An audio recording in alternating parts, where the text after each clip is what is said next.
Halo semuanya, welcome back ke part 2 ya dari fundraising series kita. Nah, jadi untuk di part 2 ini kita akan ngomongin tentang pitch deck. Ya kan, mungkin ini sesuatu yang pertama kali harus kita siapkan setelah kita udah tahu nih dari yang kemarin kita bahas ya di series yang pertama ya kan. Pas kita mau decide to fundraise, kita udah tahu business model kita. Jadi kita harus menyiapkan pitch deck ini. Jadi pitch deck ini aku sukanya sebutin sebagai kayak pamflet ya, mungkin gampangnya, atau brosur atau singkat summary deh, summary dari suatu perusahaan itu untuk disampaikan kepada investor, untuk mempermudah investor mengerti tentang perusahaan teman-teman. Jadi aku akan ngomongin tentang the basics of pitch deck ya. Mungkin kalau untuk detailnya yang teman-teman mau lihat nih kira-kira apa aja sih yang dibutuhkan dalam pitch deck, banyak banget resources di internet yang menunjukkan hal-hal tersebut. Tapi kalau untuk hari ini aku lebih fokus untuk the main things, hal yang paling penting untuk kita tulis di pitch deck kita dan bagaimana cara menuliskannya biar investor tertarik untuk pelajari tentang perusahaan teman-teman lebih lanjut. Oke, kalau gitu kita mulai aja. Aku akan mulai dengan basically the general outline-nya ya. Jadi kita pertama akan ngomongin problem and solution. Sebenarnya problemnya apa aja dan solusinya apa. Ya kan? Kedua, opportunity-nya. Apa sih opportunity yang bisa didapatkan founder-founder atau yang misalnya bisa di founder-founder bisa tunjukkan kepada calon investor. Kenapa nih lo harus investasi perusahaan gue karena opportunity seperti ini. Gitu. Nomor 3, business model. Business model itu nunjukin gimana caranya bisa grasp that opportunity. Cara jualannya gimana, misalnya monetization-nya kayak gimana, marketing channel-nya gimana, dan lain-lain. Jadi itu business model itu tujuannya basically tools-tools yang akan digunakan untuk mencapai opportunity itu. Yang keempat adalah financial growth. Mungkin udah jelas ya dari namanya financial growth, nanti aku bakal lebih detail lagi pas kita masuk ke specific part-nya. Dan yang kelima, why-nya. Gak usah takut teman-teman, ini nggak bakal banyak sih harusnya ya, maksudnya nggak bakal lama-lama banget. I'm gonna be talking about the main things from each of the topic. Oke, kita mulai dari problemnya.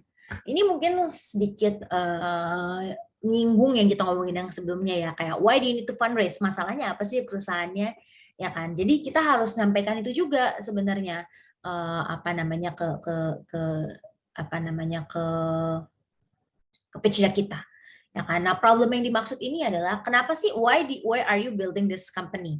Ya kan, misalnya contohnya, aduh kalau ngantri makanan lama, jadi kita buat delivery app, itu problemnya, ya kan.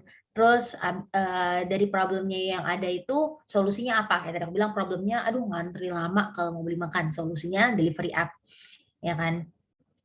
Terus habis itu ya, jadi intinya problemnya ini adalah untuk menunjukkan kira-kira produknya ini apa sih, secara produk secara generalnya itu apa, gitu. Nah, ini jadi sedikit gambaran ya, solusi dari produknya tersebut gitu. Soalnya aku bilang ke sini biar lebih gampang lihatnya. Contohnya tadi aku bilang, orang nggak mau ngantri kalau beli makan karena itu apa namanya waste of time and energy ya kan. Jadi harusnya bisa sambil kerja, jadinya harus ngantri makanan 30 menit ya habis waktunya ya kan. Jadi capek, harus berdiri nunggu di situ. Solusinya apa kalau misalnya dari perusahaan kalian, misalnya solusinya online delivery. Tapi of course that's not the only solution, right? Banyak banget solusi-solusi yang lainnya. Ya kan? Jadi kita harus take into consideration juga tuh kira-kira apa sih yang bisa mengambil market kita, ya kan, market nggak mau ngantri makan ini, apakah order ahead and then pick up, ya kan, pick up order itu juga bisa, ya kan, ataupun misalnya perusahaan itu melakukan delivery langsung, ya kan, bisa juga, atau masak di rumah, bahkan itu solusi juga gitu. Jadi kayak alternatif solutionnya daripada delivery ini apa gitu. Terus solusi kamu sebenarnya lebih baik nggak sih daripada solusi-solusi yang lain yang ada, yang tadi misalnya kita contohin yang 3 itu, ya kan. Kalau misalnya it is better, how is it better, ya kan, bisa ditunjukkan tuh. Lebih baik menunjukkannya dalam bentuk numerikal biar orang lebih gampang untuk visualisasi. Soalnya ya teman-teman ya, kebanyakan orang-orang fundraising, orang-orang visi-visi ini, um, mungkin teman-teman udah tahu sih, tapi kebanyakan orang-orang finance, orang-orang accounting, background-nya yang ngitung-ngitung angka gitu. Jadi kalau misalnya bisa menunjukkan how the solution is better than other solution dalam bentuk numerikal, ya kan, bisa ada kuantitatifnya, itu bakal really helpful in terms of investor determining the value of the business, ya kan. At the end of the day, you have to see sebenarnya produknya ini atau solusinya ini solve the problem nggak sih? Ya kan, online delivery does it solve the problem? Tadinya orang harus jalan ke sana, ngantri 30 menit, baru saya tuh nyetir balik ke rumah lagi. Sebenarnya ini solve the problem nggak sih? Kayak solve the problem of time nggak sih? Not really though, ya kan? Soalnya kayak kita tetap, drivernya harus tetap nyetir ke sana, mungkin nyetirnya nggak terlalu jauh karena they're already around the area. Tetap harus ngantri, ya kan? Tetap harus nyetir balik ke rumah. Jadi sebenarnya it's somewhat soft solution of energy mungkin. Jadi kita nggak harus capek-capek, nggak harus buang-buang waktu untuk ke sana. Jadi kita bisa tetap ngerjain hal-hal yang lain. Tapi in terms of like timing wise sebenarnya not really gitu. Jadi kita harus bisa lihat juga, does the product really solve this problem.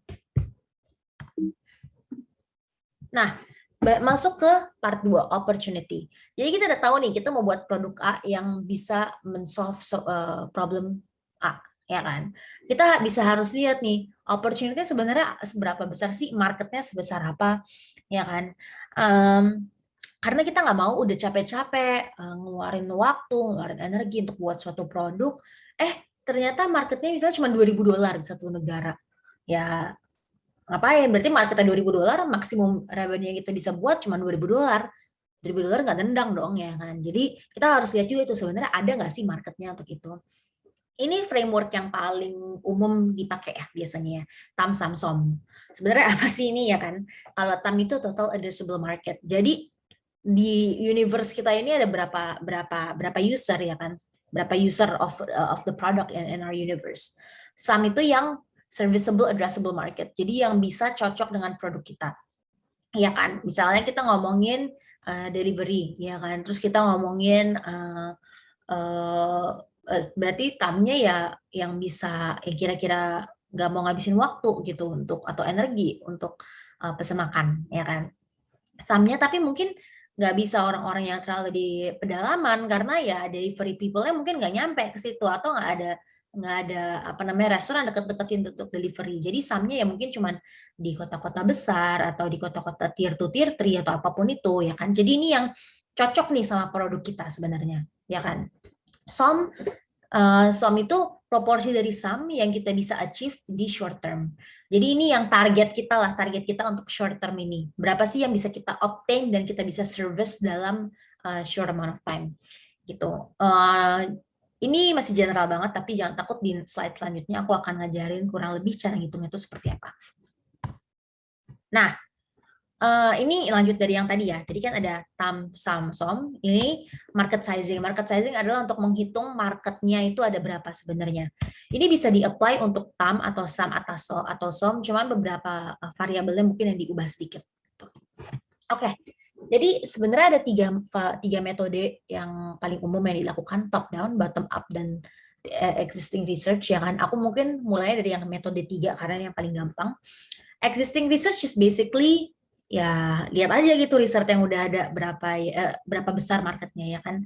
Banyak banget resources yang bisa kita pakai untuk melakukan ini ya kan, mulai dari yang berbayar sampai yang gratis.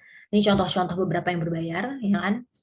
Ini contoh-contoh yang gratis bisa dari Google ya kan, bisa lihat annual report suatu perusahaan yang mungkin jadi kompetitor atau yang udah besar di situ, mungkin mereka bisa menyebutkan juga marketnya berapa ya kan. Atau resources lain kayak Statista atau research dari consulting company yang bisa kita contek juga. Jadi itu yang paling gampang ya kan. Tapi kadang-kadang when you make a company itu mungkin perusahaannya solusinya masih baru banget ya kan. Jadi mungkin belum ada gitu apa namanya research tentang market tersebut. Jadi kita bisa menggunakan dua metode ini, top down atau bottom up. Basically kurang lebih sama, cuma bedanya top down kita melihat dari atas kita kerucutin ke bawah, kalau ini dari kerucut paling bawah kita naikin ke atas. Aku mulai dari top down ya. Jadi kita mau ngomongin tentang misalnya social media, ya kan, social media yang targetnya itu orang Indonesia yang umur 19 sampai 28 tahun misal. Jadi pertama top down kita harus lihat dulu nih, populasi Indonesia itu ada berapa? Ya kan 270 juta. Ya kan? Dari 270 juta itu sebenarnya berapa yang pakai smartphone? Ya kan berapa puluh persen? Nah, kita bisa tahu tuh, ya kan misalnya 50% ya berarti sekitar 135 juta. Ya kan? Dari 135 juta itu sebenarnya berapa yang menggunakan smartphone yang umur yang menggunakan smartphone dan berumur 19 sampai 28 tahun. Kita kerucutin lagi tuh. Jadi dari populasi pengguna handphone, terus habis itu kita kerucutin lagi ke apa namanya istilahnya yang umurnya sesuai dengan target market kita, ya kan? Atau misalnya bisa dikerucutin lagi yang tinggalnya di kota-kota sekian misalnya, atau kita misalnya buat social media tentang masak-masak, ya kan? Jadi misalnya kita bisa targetin lagi dari apa namanya jenis kelamin, ya kan? Atau mungkin dari hobi, atau dari tingkat pendapatan, ya kan? Atau dari kayak tadi aku bilang kotanya tinggal di mana, ya kan? Jadi itu macam-macam. Jadi again, this is our thumb, sum, sum. Thumb, ya kan, ini bisa sum, sumnya mungkin bisa tadi yang lebih kerucut, yang lebih kecil lagi. Jadi itu top down, ya kan. Dari sini setelah kita tahu populasinya berapa, tinggal kita kali deh berapa kira-kira revenue yang kita bisa dapatkan dari setiap orang. Misalnya populasinya 1 juta nih, at the end of the day yang bisa kita sumnya ya, sumnya, berarti yang paling jangka pendeknya itu 1 juta orang yang mau kita achieve. Dari 1 juta orang itu misalnya setiap orang dapat revenue Rp1.000. Contoh ini, biar gampang aja gitu ya. Dari 1 juta populasi, setiap orang bisa menghasilkan Rp1.000. Berarti revenue kita yang mungkin dalam jangka pendek kita achieve adalah 1M. Gitu. Itu contohnya aja. Jadi setelah kita tahu populasi berapa, kita kali dengan harga produk kita. Yang kedua, bottom up. Contohnya sedikit berbeda nih. Misalnya kita mau buatin tentang startup untuk mengatur untuk SaaS-nya untuk forklift ya. Forklift itu ini nih yang kayak biasa pakai di pabrik-pabrik atau di warehouse untuk ngangkat barang-barang berat. Kita mulai dari bawahnya dulu. Kira-kira dari sini mungkin ya. Dari kira-kira tuh bisa kita dari dua cara nih, primary atau secondary ya kan. Kira-kira tuh setiap warehouse punya berapa forklift sih? Apakah setiap warehouse punya misalnya 5 forklift? Ya kan. Terus kita bisa kaliin dengan forklift di warehouse di Indonesia yang ukurannya sekian misalnya berapa, kita dikaliin. Dapat deh misalnya satu warehouse ada 5 forklift. Misalnya di Indonesia ada 1 juta warehouse, contoh. Berarti 5 kali 1 juta berarti ada 5 juta forklift. Ya kan? Nah, 5 juta forklift bisa kita kali dengan harga softwarenya misalnya berapa. Gitu. Jadi kita tahu nih marketnya berapa. Atau kita pakai secondary research. Misalnya total square meter warehouse di Indonesia itu berapa? Ya kan, misalnya 5 juta square meter, contoh. Terus misalnya rata-rata dalam setiap misalnya 100 square meter deh. 100 square meter itu ada satu forklift. Berarti 5 juta dibagi 100 ya kan, kita tahu tuh berarti number of forklift-nya berapa, baru kita kali dengan software cost. Nah, jadi kita bisa tahu tuh kira-kira market size-nya berapa. Kan? Tapi it's good juga if you guys can calculate from top down, bottom up, dan juga melihat dari existing research. Jadi kalian bisa compare sebenarnya market size yang masuk akalnya itu berapa ya kan, karena kadang-kadang dengan metode yang berbeda kita mendapatkan hasil yang berbeda juga gitu. Jadi it's good to always have multiple sources biar kita bisa validate basically the number yang kita punya ya. Lanjut ke business model, ya kan? Jadi it's basically how the company makes money, ya kan? Setelah kita tahu problemnya apa, solusi yang mau kita lakukan apa, market size-nya berapa, sum-sumnya kita berapa, ya kan? Ya udah gimana nih business modelnya gimana? Berarti cara kita mendapatkan uang, cara kita grasp that market itu seperti apa? Aku suka bagi menjadi 3. Sekarang itu seperti apa, kedepannya seperti apa, dan visi yang long term itu seperti apa. Ya kan? Contohnya nih untuk yang sekarang, berarti monetization strateginya berapa? Kita balik ke seperti apa contoh? Contohnya kita balik ke yang forklift company tadi, ya kan? Atau yang social media deh lebih gampang. Yang tadi social media yang untuk umur 19 sampai 28 tahun. Soalnya kita mendapatkan uangnya dari iklan, ya kan?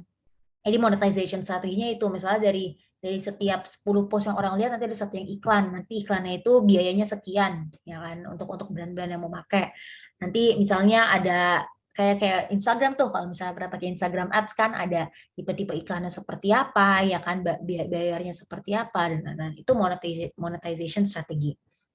Target marketnya siapa, ya kan? Kalau misalnya social media tadi in terms of users yang tadi yang 19 sampai 28 tahun. In terms of brand berarti ya brand yang targetin umur segitu, ya kan? Ya kita bisa lihat tuh target marketnya masuk akal atau enggak.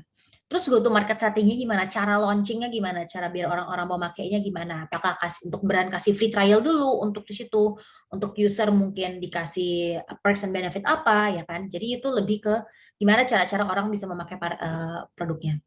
Nah untuk kedepannya kira-kira produk apa lagi sih yang bisa di launching dari situ selain dari advertising ya kan? Apakah dari data analytics ya kan bisa menjadi data company atau jadi apapun itu jadi kedepannya bisa di grow ke arah mana gitu monetization strateginya apa marketnya bisa kemana apakah marketnya tadinya mungkin di kota besar aja mau jadi ke kota tier 2 tier 3 atau mau ke luar negeri atau mungkin dari 19 sampai 28 ada lagi 28 sampai 35-nya juga ya kan jadi ekspansinya bisa ke arah mana ekosistemnya apa aja sih yang bisa di-build ya kan kayak tadi aku bilang misalnya kayak kita contoh Instagram social media kan awalnya mereka cuma tempat kita ngepost foto ya kan ngepost foto tapi ekosistemnya mereka jadi ads terus mereka sekarang expand lagi menjadi shopping nah jadi itu ada ekosistemnya juga tuh yang apa namanya yang keep the users within the app nah untuk long termnya apa sih yang mereka sebenarnya mau achieve? Apakah mereka mau leading di market? Apakah mereka mempunyai ekosistem yang end to end? Jadi apapun itu, jadi kita harus menunjukkan kepada investor. Sekarang produk kita memang baru kayak gini aja nih Pak, mungkin belum menarik, tapi Bapak harus lihat nih 10 ke depan kita bisa menjadi perusahaan ini. Karena most of the time startups itu ya namanya masih baru mulai ya kan. Mungkin masih belum banyak yang bisa dilakukan secara capital juga masih mungkin masih limited, secara resources masih limited ya kan. Tapi ke depannya kalau kita bisa besar kita bisa menjadi seperti ini, Pak. Caranya kita mau seperti ini. Nah, itu bakal menjadi menarik banget jadi investor. Tapi ingat jangan cuma jual mimpi kosong. Harus mimpinya itu harus di support dengan metode-metode yang memungkinkan dengan apa namanya plan-plan yang memungkinkan milestone-milestone yang memungkinkan biar investor juga tahu you're not just selling an empty dream tapi you have a strategy in order to achieve that long-term vision. Yang keempat adalah lebih ke financial growth. Jadi financial growth ini lebih ke sebenarnya why-nya sih kayak kenapa harus invest in this company ya kan. Kita bisa lihat pas milestone-nya itu seperti apa. Jadi apa aja sih yang udah di-achieve selama mungkin 3 tahun pertama berjalan, terus ke depannya apa aja milestone-milestone-nya yang mau di-achieve ya kan. Ini penting karena ini akan menunjukkan kepada investor kapabilitas dari founder ya kan dan juga nanti uangnya mau dipakai untuk apa. Jadi nanti investor mau invest 5 juta dolar, 5 juta dolarnya itu mau untuk apa dan hasilnya apa. Gitu. Ini contoh dari milestone-nya. Just a simple apa namanya line. Sebenarnya untuk cara visualisasinya ada macam-macam ya kan nggak harus seperti ini. This is the most simple one. Yang keempat adalah valuasi ya. Ini sebenarnya nyambung lagi dengan financial growth, tapi ini adalah untuk menghitung valuasi. Jadi ada yang paling gampang itu adalah quick valuation ya kan. Bisa menghitung dari multiple, jadi multiple dari revenue bisa 1x lah, 2x, 3x, 4x, 5x, mungkin bisa sampai 50x juga. Nah untuk multiple ini subjektif. Lebih subjektif sih menurut aku sifatnya. Menurut aku mungkin 20x kemahalan, tapi menurut investor A 20x masuk akal. Jadi ini sebenarnya subjektif terhadap siapa yang melihat itu dan value-nya menurut orang itu this company brings itu masuk akal nggak sih minta 20x multiple revenue multiple ya kan. Tapi juga selain dari subjectivity itu kita juga lihat nih ini perusahaannya tipe apa. Untuk perusahaan yang mungkin meranah ke arah traditional company, of course it doesn't make sense kalau mereka minta 50x ya kan. Tapi kalau untuk perusahaan yang mungkin lebih tech basis ya kan, mungkin lebih masuk akal mereka minta multiple yang lebih besar. Karena ya secara scalability mungkin lebih memungkinkan ya kan. Apa namanya ya mostly di scalability-nya sih gitu. Jadi of course it's more subjective, tapi selain subjektif juga ada sisi dari tipe company itu seperti apa. Ini yang paling mudah ya kan. Jadi caranya ya tinggal kali aja misalnya revenue 1 juta dolar. Ya kalau multiple-nya 1x ya berarti valuasinya 1 juta dolar. Tapi kalau multiple-nya 20x ya berarti valuasinya 20 juta dolar gitu. Nah, ada ini yang paling mudah ya kan. Tapi yang sulitnya itu adalah ada pakai comparable. Jadi kita lihat nih dari kompetitor-kompetitor lain tuh multiple-nya misalnya berapa atau misalnya selain itu mereka pakai metode-metode apa lagi ya kan. Nggak harus kompetitor yang bisa apple to apple sih karena mungkin it's not easy ya to do so, tapi ya yang paling mendekati ya kan. Bisa juga pakai public company yang secara informasi sudah publicly available, ya kan? Atau mungkin bisa juga pakai metode-metode lain seperti DCF. Tapi untuk very early stage companies usually jarang ya pakai DCF karena kayak aku bilang track record 1 tahun itu mungkin nggak bisa menggambarkan untuk ya mungkin 5 sampai 10 tahun ke depan ya kan. Jadi biasanya lebih pakai mungkin comparable ya kan atau mungkin pakai quick valuation gitu. Untuk perusahaan yang mungkin belum punya revenue yang mau pakai quick valuation mungkin rada sulit ya. Tapi ya ada hal-hal yang bisa dilihat seperti forecast-nya seperti apa, pipeline itu seperti apa, produknya seperti apa, timnya itu seperti apa. Jadi itu juga bisa di take into consideration untuk valuasi. Yang kelima itu why, ya kan? Kenapa kita harus invest di perusahaan ini? Kenapa gue nggak invest di perusahaan lain? Biasanya why-nya itu yang dilihat itu dari apa namanya dari hal yang ketiga ini ya, education dan experience dari founder. Jadi kita mau foundernya ini orang-orang yang mungkin memang bisa menjalankan bisnis ini. Kalau aku ya personally senang kalau lihat founder yang udah pernah gagal, ya kan? Gagal apalagi mereka yang penting ya mereka ada lesson learn ya dari kegagalan mereka ya kan. Mungkin mereka cerita dulu saya pernah buat startup tapi startup ini gagal karena mungkin ini. Itu bagus karena mereka berarti sudah tahu nih untuk kedepannya apa yang harus mereka avoid, apa yang mereka harus jalankan. Jadi biasanya investors like to see that. Investors like to see people who have failed before and learn from their mistakes. Gitu. Yang kedua, co-founder misalnya ada satu perusahaan yang founder ada banyak kan kadang suka gitu ya, mungkin founder ada 2, 3 ya kan. Kita harus tahu nih sebenarnya mereka itu kenapa sih decide to build this company ya kan. Sinergi mereka itu seperti apa? Apakah satu foundernya yang lebih operasional, satu foundernya yang lebih mungkin apa namanya strategiknya ya kan. Jadi ada sinergi gitu antara keduanya. Gitu. Yang ketiga, founder dan perusahaannya itu kompatibel nggak dengan visinya, kayak mungkin yang aku sebutin di first part ya. Mungkin visinya itu mau try to build a certain ecosystem, dan apakah perusahaan ini fit nggak sih ke ekosistem yang mereka trying to build, yang cocok nggak foundernya dengan partner-partner atau decision maker di visinya, atau mungkin analyst dan associate di visinya. Gitu. Ini adalah main why factors. Tapi selain itu juga kita ngelihat juga ya kondisi ekonominya masuk akal nggak dengan bisnis modelnya. Mereka punya unique selling point nggak sih? Ada niche-nya nggak sih? Ya kan? Government regulation-nya masuk akal nggak sih? Misalnya mereka mau buat pom bensin gitu. Ya mungkin bisa sih, tapi secara government regulation dan economic condition ada susah sekarang ya kan. Ada inovasinya nggak sih? Dan kira-kira kita bisa exit nggak sih sebagai investor dan kapan? Ya, mungkin itu sedikit tentang pitch deck one-on-one ya, the basic tips and tricks of a pitch deck.